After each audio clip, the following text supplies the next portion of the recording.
নতুন HMPV virus নিয়ে আতঙ্কের কিছু নেই বলে জানিয়েছে প্রধান উপদেষ্টার বিশেষ সহকারী অধ্যাপক ডাক্তার সাইদুর রহমান। তিনি বলেন, সাধারণ ফ্লুর মতোই এই রোগ।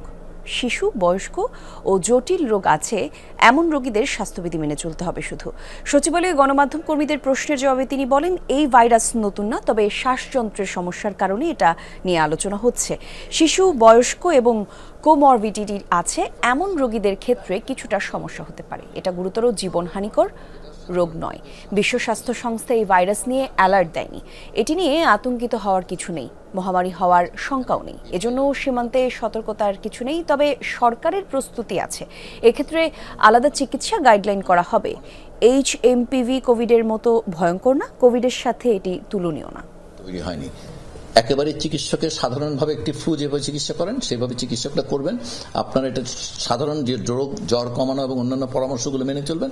একটু পানি বেশি খাবেন, পুষ্টিকর খাবার দাবার খাবেন। এর বাইরে এই পার্টিকুলার ভাইরাসের বাংলাদেশের উপস্থিতি নিয়ে সাধারণ মানুষের আতঙ্কিত হওয়ার মতন কোনো পরিস্থিতি তৈরি হয়নি।